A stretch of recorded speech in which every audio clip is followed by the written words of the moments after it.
आज आपण Kepler's lodge बघणार आहोत. तर केपलरचे 3 लॉज आहेत, खूप महत्त्वाचे लॉज आहेत. हे कशा संदर्भात आहेत तर जे प्लॅनेटचे मोशन आहे त्या संदर्भात हे 3 लॉज आहेत. ओके, म्हणजे आपल्या प्लॅनेट सिस्टीममध्ये कसं असतं, सेंटरला काय आहे, सूर्य आहे, सूर्याभोवती पृथ्वी फिरते, पृथ्वीभोवती चंद्र फिरतो. ठीक आहे, अशा प्रकारे आपलं काय आहे, प्लॅनेट सिस्टीम आहे. मग ह्या प्लॅनेट सिस्टीममध्ये सर्व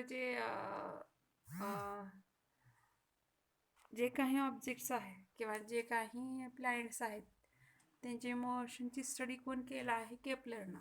त्याच्यावरून त्याने 3 लॉज फॉर्म्युलेट केलेले आहेत. ओके, 3 लॉज सांगितलेले आहेत. 3 लॉज कुठले कुठले आहेत, जसं आपण न्यूटन्सचे लॉज ऑफ मोशन बघितले, न्यूटन्स लॉ ऑफ ग्रॅव्हिटेशन बघितला. तसंच ह्यात प्लॅनेट जे आहेत त्या प्लॅनेटच्या मोशनविषयी, प्लॅनेट म्हणजे काय, ग्रह, जसं की पृथ्वी हा एक ग्रह आहे, चंद्र हा एक ग्रह आहे. ठीक आहे, सूर्य हा एक ग्रह आहे. या सर्वांचं मोशन कसं असतं याच्याविषयी डिटेल स्टडी कोणी केली आहे, केपलरनं. आणि ती स्टडी करून त्याने 3 लॉज दिलेले आहेत. ओके, खूप महत्त्वाचे लॉज आहेत हे प्लॅनेटरी मोशन. प्लॅनेट म्हणजेच ग्रह. ओके, तर प्लॅनेटरी मोशनचे हे लॉ आहेत. Kepler's law were based on observation of motion of planet. कशावरती बेस्ड आहेत, जे ग्रह आहेत त्याच्या मोशनवरती बेस्ड हे 3 लॉज आहे. ओके, खूप महत्त्वाचं आहे. फर्स्ट लॉ बघा काय म्हणतो, 1 2 3 असा नंबर दिले 3 लॉजला मी. फर्स्ट लॉ काय सांगतो, all planet travels in a elliptical orbit with sun one of its focus or one focus. म्हणजे सर्व प्लॅनेट कसं मूव्ह होत आहेत, इलिप्टिकल ऑर्बिटमध्ये. इलिप्टिकल ऑर्बिट म्हणजे कशी, तुम्हाला दाखवते, एक फिगर लक्षात येईल का. असे हे जे आहे, हा जो शेप आहे तो इलिप्टिकल, अंडाकृती शेप असा. मग सर्व प्लॅनेट कसं मूव्ह होतात, हे येलोच दिसते. येलो म्हणजे काय, sun. Sun at one of its focus. इलिप्सला 2 फोकस असतात. हा येल्लो एक फोकस आणि इथं फोकस 2 म्हणलेलं आहे बघा. ओके, येल्लो आणि फोकस 2 म्हणजे सन कुठं आहे, ह्या फोकसला असतो, फोकसच्या पॉईंटला, ह्या पॉईंटला किंवा ह्या पॉईंटला. ठीक आहे, तर 2 फोकस आहेत इलिप्सला. येल्लो हा एक फोकस आणि इकडे फोकस 2 म्हणून दाखवलेला. ठीक आहे, तर सर्व प्लॅनेट हे कशाभोवताली फिरतात, सूर्याभोवताली फिरतात. कशा ऑर्बिटमध्ये फिरतात, इलिप्टिकल. ओके, अंडाकृती. कशी ऑर्बिट आहे ही, अंडाकृती ऑर्बिट. द सर्कलची कशी ऑर्बिट आहे, गोल आहे. सर्कल कसा असतो, गोल. तसं इलिप्स म्हणजे कसं, अंडाकृती. ओके, मग त्याच्या फोकसला काय आहे, येलो कलरमध्ये सन. म्हणजे सर्व प्लॅनेट हे सूर्याभोवताली फिरतात with sun one of its focus. Sun काय असतो, फोकस पॉईंटला असतो आणि सर्व प्लॅनेट हे त्याच्या भोवताली फिरत असतात. ओके, राहील लक्षात. आणि त्याचा पाथ कसा आहे प्लॅनेटचा, इलिप्टिकल. खूप सोपा आहे. ओके, ऑल प्लॅनेट और each planet moves in an elliptical orbit with its star or sun at one focus. सन कुठं असेल, एका फोकसला असेल. 2 फोकस असतात, कुठल्याही फोकसला काय असतो, सन असतो. ठीक आहे, समजलं हे डायग्रामवरून तुम्हाला. तर सर्व प्लॅनेटचा पाथ कसा आहे, इलिप्टिकल, लक्षात द्या. ओके, हा झाला फर्स्ट लॉ. सेकंड लॉ काय सांगतो, the radius from the sun to planet. म्हणजे रेडियस कुठून कुठं, सनपासून. सन कुठं आहे, फोकस पॉईंटला, तिथून ते the radius from the sun to planet shifts out equal area and equal interval time. म्हणजे इक्वल टाईममध्ये इक्वल एरिया कवर होतं. म्हणजे समजा 5 सेकंदामध्ये जर 5 मीटर अंतर कवर होत असेल, ओके, 5 सेकंदामध्ये 5 मीटर एवढं अंतर, एवढं डिस्टन्स कवर होतं. हे जे डिस्टन्स आहे ते कॉन्स्टंट राहतं. ठीक आहे. तर हे जे आहे that is the radius from the sun to planet sweeps out equal area in equal sweeps म्हणजे व्यापणे. Okay, the radius from sun to planet sweeps out equal area in equal time. हे फिगर जर बघितले तर तुम्हाला लक्षात येईल.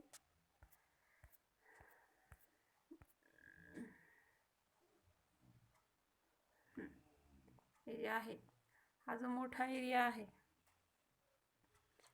Okay, हा लांब एरिया आणि हा छोटा एरिया, दोन्ही एरिया कव्हर करण्यासाठी टाइम तेवढाच लागेल. ओके, इथं लांब आहे आणि इथं फक्त जास्त एरिया आहे. ठीक आहे. तर सेम एरिया सेम इंटरवलमध्ये कव्हर होत असते. Radius vector drawn from sun to planet. Sun कुठं आहे? येलो कलरचा सन. प्लॅनेट कुठं आहे? समजा ए हा प्लॅनेट आहे. काही वेळानंतर कुठल्या पॉईंटला जाईल? तो बी ह्या पॉईंटला जाईल. बरोबर आहे का नाही? काही वेळानंतर प्लॅनेट कुठल्या पॉईंटला जाईल? बी या पॉईंटला जाईल.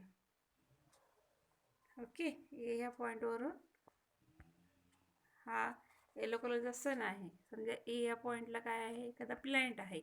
तो काही वेळानंतर पुढे जाईल बी पॉईंटला. मग ए टू बी जेवढं डिस्टन्स करायला जेवढा वेळ लागतो तेवढाच इथं काय, समजा सी हा पॉईंट आहे. सी या पॉईंटपासून डी या पॉईंटपर्यंत जाण्यासाठी तेवढाच वेळ लागतो. ओके, इथं कसं इथलं स्पेस कमी आहे पण एरिया जास्त आहे, आणि इकडचं ए बी हेचे स्पेस म्हणजे लांबी जास्त आहे अशी, पण एरिया कमी आहे. पण ॲक्च्युअलमध्ये तो दोन्ही एरिया सेमच आहे, ए बी आणि सी डी. म्हणजे इक्वल इंटरवलमध्ये इक्वल डिस्टन्स. समजा ए बी हे 5 स्क्वेअर मीटर जर डिस्टन्स असेल तर सी डी हे देखील तेवढंच डिस्टन्स असेल. 5 मिनिट लागत असतील एवढं कवर करायला, तर सी डी डिस्टन्स कवर करायलाही तेवढंच वेळ लागेल. म्हणजे equal area equal time. Equal टाईममध्ये इक्वल एरिया कवर होत असतो. ओके, हा झाला सेकंड लॉ. खूप सोपा आहे. म्हणजे द रेडियस फ्रॉम कुठून कुठे? Sun to the planet. सूर्यापासून प्लॅनेटपासून sweeps out equal area in equal times. Okay, सोपा आहे हा पण. 11व्या बारला तुम्हाला केपलर्स लॉ झालेले आहेत, तरी रिपिटेशन म्हणून ठेवलेलं आहे इथं. ओके, थर्ड लॉ काय सांगतो?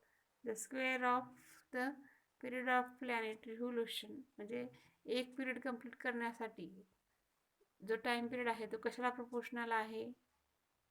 स्क्वेअर जो आहे टाइम पिरियड कशाला प्रोपोर्शनल आहे? Proportional to the cube of semi major axis. म्हणजे T square of time period is proportional to A cube. इथे कोइन्साइड झाले दोन वाक्य, लक्षात ठेवा. काय आहे हे? T square is proportional to A cube. A म्हणजे काय? Semi major axis. Okay, third law खूप सोपा आहे. काय सांगतो? Square of time period is proportional to the cube of semi major axis, where A is a semi major axis. T square इथे equation काय आहे? T square is proportional to A cube, हे equation आहे. ठीक आहे. T square of time period is proportional to A cube. A म्हणजे काय? Semi major axis.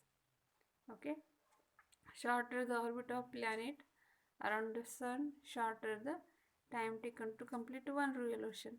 म्हणजे कमीत कमी डिस्टन्स असेल तर टाईम पण कमी लागेल, अशा प्रकारे. ठीक आहे, हे 3 लॉज खूप महत्त्वाचे आहेत केपलर्सचे. फर्स्ट लॉ काय सांगतो? All planet travel in elliptical orbit. सर्व प्लॅनेट हे कशा ट्रॅव्हल करतात? इलिप्टिकल ऑर्बिटमध्ये, with sun one of its focus. Sun कुठं असेल? तिच्या फोकस पॉईंटला असेल. आणखीन सेकंड लॉ काय सांगतो? The radius vector drawn from sun to the planet. Radius vector जो आहे सनपासून प्लॅनेटपर्यंत काढलेला, तो sweeps out equal area in equal time. Equal area जो आहे तो इक्वल टाईममध्ये कव्हर करतो. ठीक आहे. अँड थर्ड तर सोपाच आहे. T square is proportional to A cube. That is square of time period of planet's revolution proportional to cube of semi major axis. हे इन जनरल सगळ्या MCQ क्वेश्चन जर असेल त्याला विचारतात. T square is proportional to A cube. लक्षात ठेवा, T square is proportional to A cube. That is square of time period is proportional to cube of semi major axis. Okay, अशा प्रकारे 3 lodge खूप महत्त्वाचे आहेत. जो सेकंड लॉ आहे त्याला काय म्हणलं जातं, लॉ ऑफ इक्वल एरिया. लक्षात ठेवा, सेकंड लॉ जो आहे त्याला काय म्हणायचं जातं, लॉ ऑफ इक्वल एरिया. म्हणजे इक्वल टाईममध्ये इक्वल एरिया कव्हर होतो म्हणून लॉ ऑफ इक्वल एरिया म्हणले. थर्ड लॉ काय म्हणतो, law of harmonics. Okay, law of harmonics. The square of planet's orbit time is proportional to its average distance from the star. That is cube of the average distance from the sun. ठीक आहे. तर कुठलेही तुम्ही हेच लक्षात ठेवा, 3 lodge. हे फक्त तुम्हाला फिगर इथे लक्षात यावे म्हणून ही स्लाईड तुम्हाला दाखवलेली आहे. ओके. आणि फर्स्ट लॉला काय म्हणते, सेकंड लॉला काय म्हणते, law of equal area. Third लॉला लॉ ऑफ हार्मोनिक्स. एवढं लक्षात ठेवा. ठीक आहे. राय लक्षात, एकदम सोपं आहे. फर्स्ट, सेकंड, थर्ड लॉ अशा प्रकारे लिहून काढा वहीमध्ये तुमच्या. असंच सेम असंच फर्स्ट, सेकंड, थर्ड लॉ. खूप महत्त्वाचे लॉ आहे ते. आणि अशी फिगर काढून त्याचं फिगर काढलं की तुम्हाला त्याचं एक्सप्लेनेशन समजतं थोडं व्यवस्थित. हे फिगर जर ड्रॉ केलात, इकडच्या 2 फोकस असतात, कुठलेही फोकसला सन असू शकतो. ठीक आहे. रेडियस वेक्टर कुठून कुठं आहे, सनपासून ते ह्या डॉट दाखवलेल्या इथपर्यंत रेडियस वेक्टर आहे. ठीक आहे. तर अशा प्रकारे आपण आज काय बघितलं, Kepler's laws of planetary motion. 3 laws जे आहेत ते. ओके. आता कुठले कुठले लॉ बघितलं, न्यूटन्स ग्रॅव्हिटेशन लॉ, आणि हा तिसरं जे आहे केपलर्स 3 लॉज. अशा प्रकारे आपण हे 3 पॉईंट्स कव्हर केले आहेत ह्या चॅप्टरमधले. ओके.